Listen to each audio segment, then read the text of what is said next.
So by the end of 44 into 45, the Japanese are starting to waver. The Americans are coming in. The Japanese know that their gig is up. By August, 45, we've already dropped the bomb. It's coming down the line. So in Cabanatuan, there's only 1,600 men left of the original 12,000. And they put these guys on Japanese transport boats on their way to Japan. The first boat my grandfather's on is called the Iraiku Maru. And if anybody ever reads any accounts of these things, you'll know that these ships were beyond any slave ship that we've ever heard about. It was some of the most horrendous treatment of humans ever. But what happens is, among many other things, 100 men die of suffocation overnight because they're crammed so close together in these holds that they can't even move or breathe. And for the first time ever, my grandfather starts to waver, and his buddy, Colonel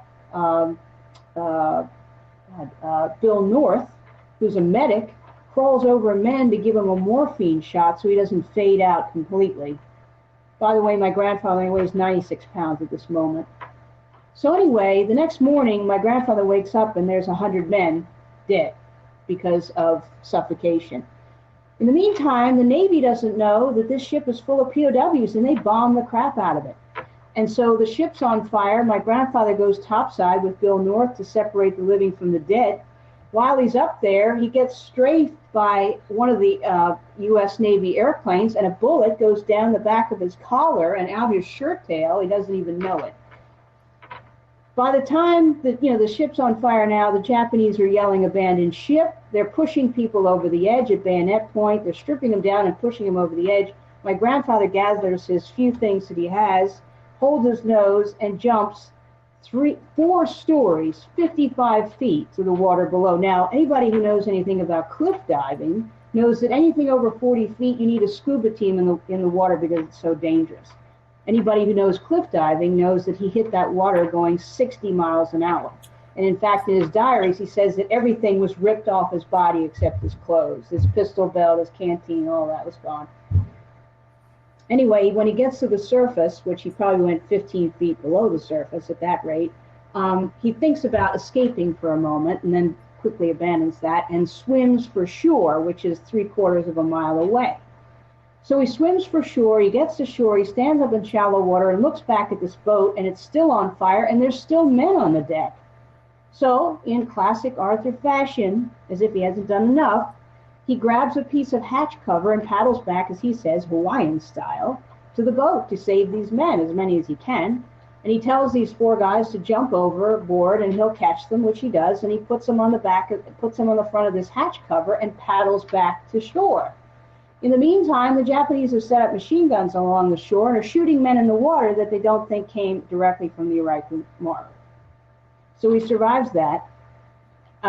You can go online and read the account of what happens next, but basically they're herded into the Subic Bay Naval Station in the tennis court for the next 5 days in the broiling sun.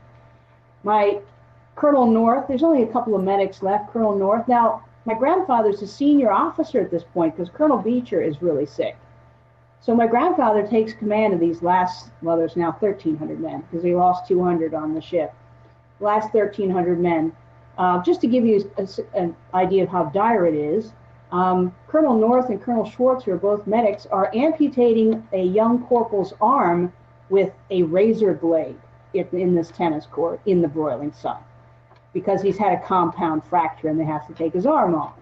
So that just gives you an idea of where we are. So anyway, they're taken off the tennis court after almost no food and water for 5 days, taken to San Fernando train station in Manila, pushed onto train cars, 190 men to a car. The only reason they can breathe in these cars is because the Navy has put bullet holes in the train car roof. That was their Christmas gift, December 25th, 1944. So they're in these train cars, and the Japanese think, well, so we don't get, strafed again, they strap the wounded soldiers to the roof and take off. The next ship they get on is the Inora Maru, another Japanese transport ship. Again, the holds are crammed with these men. It's 1,300 men to one hold, very, very crowded, not a lot of air. And again, within 24 hours, the U.S. Navy bombs the ship. Now, this time, my grandfather has very specific, he has in his diaries what happened very specifically. And he recalls it. His back is up against this hold. Lieutenant Roberts is on his left. Colonel Babcock is on his right. And when this torpedo hits the ship, he says it turns into hundreds of fragments of steel.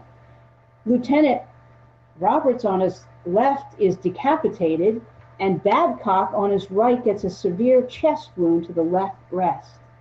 Now, my grandfather tries to save Babcock because this guy, they go back to Hawaii. But now seawater's rushing in. So he helps Colonel North again up topside. He gets Babcock to safety. But the explosion on the ship was so profound that the top deck fell to the second deck, and about 300 men were killed. So again, now this time they didn't have to swim to shore. The Japanese had transport boats, so they got to shore. The next ship they were put on is the Brazil Maru, headed into the Sea of Formosa towards Japan. Now it's snowing, and it's really cold, and these men have no clothes. So they're laying on this cold metal, deck of this ship inside this hold. Babcock is not doing very well, clearly, with his brutal open chest wound. Johnny Johnson is there. He's not doing too bad. Colonel Beecher's really sick. Joe Ganow's not doing very well. All his pals are not very well at all. And my grandfather is the oldest, except for Beecher. So as they get into the Sea of Formosa, Johnny Johnson, who was only 29 at the time, did something very profound. The Japanese have issued this grass mat so they can sleep under it to protect them from the cold.